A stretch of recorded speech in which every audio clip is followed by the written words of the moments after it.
Okay, let's go.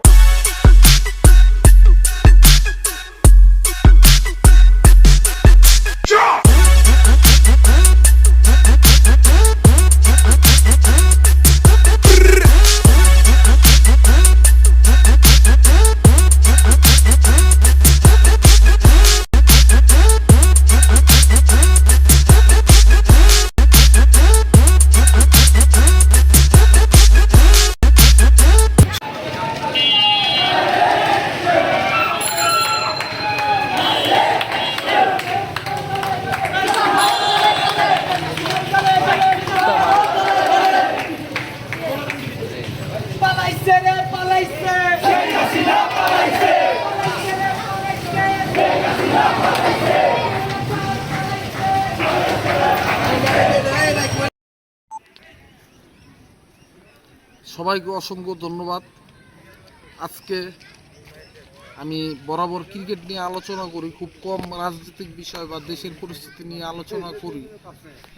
আজকে একটা বিষয় না ভিডিও না করে থাকতে পারলাম না, যে গত কয়েকদিন আমি মানে কি কোন দিকে সাপোর্ট বা কি করা উচিত হয়েছে বা কি করা উচিত ছিল না, বা এই বিষয়ে একটু কথা বলতে চাই।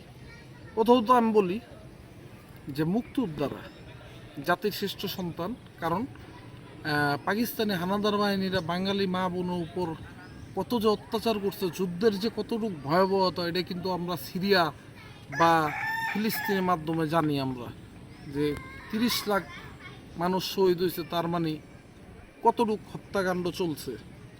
এই তো সেখান থেকে মুক্তিযোদ্ধারা জীবনের মায়া ত্যাগ করে তারা যুদ্ধ করে দেশকে স্বাধীন করছে। আমি এটাই বলতে চাই, মুক্তিযোদ্ধা জাতির সর্বশ্রেষ্ঠ সন্তান, এবং তাদের মাধ্যমে এই বাংলাদেশ নামক একটা স্বাধীন রাষ্ট্র হয়েছে, ঠিক আছে।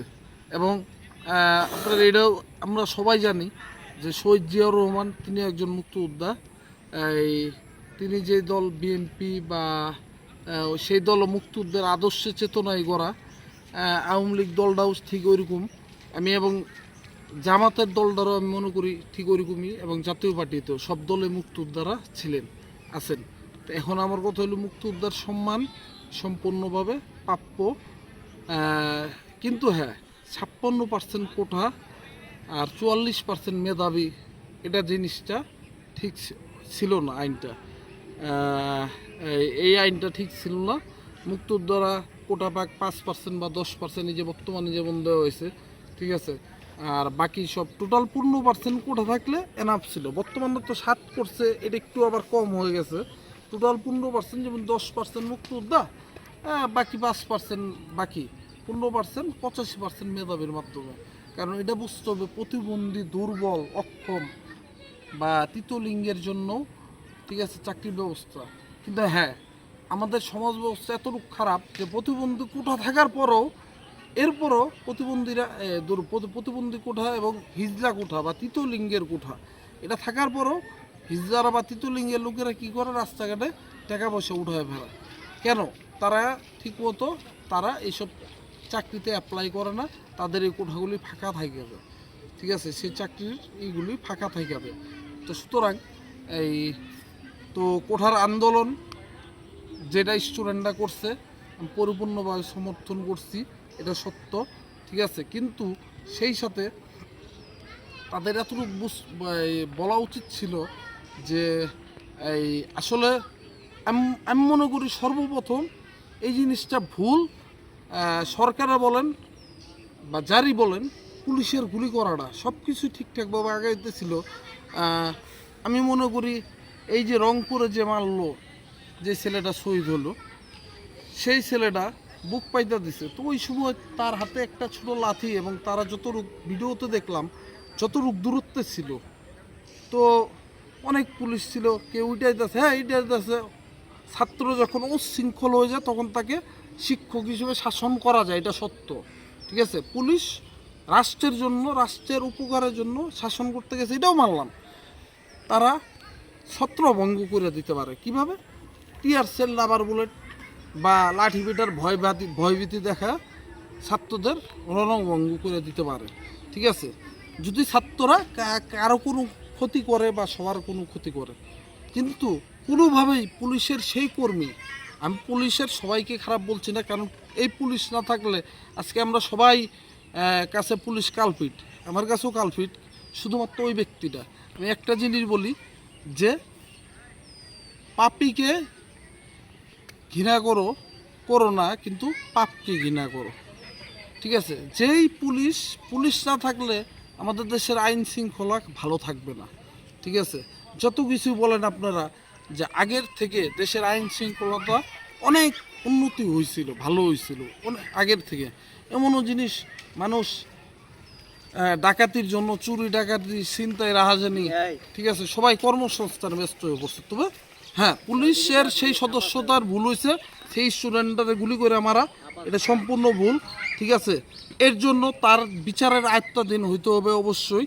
এবং মাননীয় প্রধানমন্ত্রী এই সাংবাদিকদের বিষয়ে আমি একটু কথা বলি, সাংবাদিক বা আমরা যারা কথা বলি তাদের বিষয়ে বলি, যে আপনারা কিছু কিছু প্রশ্ন একটু দয়া করে বুঝে শোনা করবেন।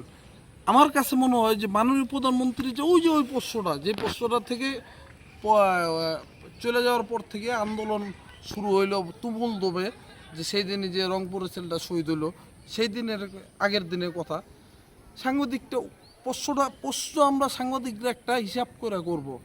আজকে সেই একটা প্রশ্নের জন্য ছাত্ররা উত্তাল হয়ে গেছে, পুলিশ গুলি করলো, সেই ছেলেটাকে শহীদ বানাইলো, এবং সারা দেশের অবস্থা, ছাত্র আন্দোলন শুরু হয়ে গেল। যেই ছাত্র আন্দোলন শুরু হয়ে গেল, সাথে সাথে কিছু দেশদ্রোহী খারাপ লোক, আমি সেগুলো বিএনপি বলবো না, জামাত বলবো না, ছাত্রলীগ কোনো দলে বলবো না, তারা দেশদ্রোহী। কেন?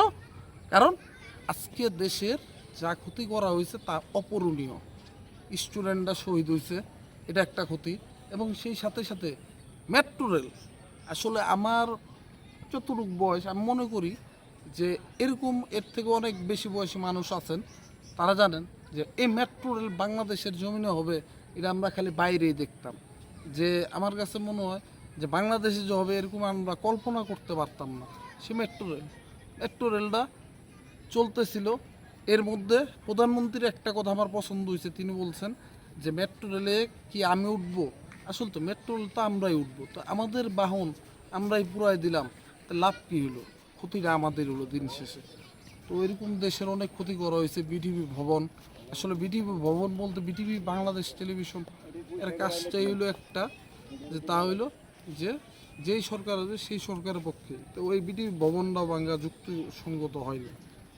তো পরিশেষে এটা বলতে চাই যে আসলে দেশের এই উচ্ছৃঙ্খল পরিস্থিতিতে মানে এই দেশের অন্তত ক্ষতি করা বা নিজের ক্ষতি করা উচিত হয়নি। এবং এই অবস্থায় সবাই আশা করব অতি দ্রুত সব কিছুর সমাধান হবে এবং ভালো হবে, এবং দেশ আবার আগের মতো উন্নতির দিকে আগে যাবে। সবাইকে ধন্যবাদ। আমি মোহাম্মদ ফাহাদুজ্জামান ফাহাদ, আমার সাথে আছেন আডি রুদ্র। RF ক্রিয়েশন চ্যানেলকে সবাই সাপোর্ট করেন। ধন্যবাদ।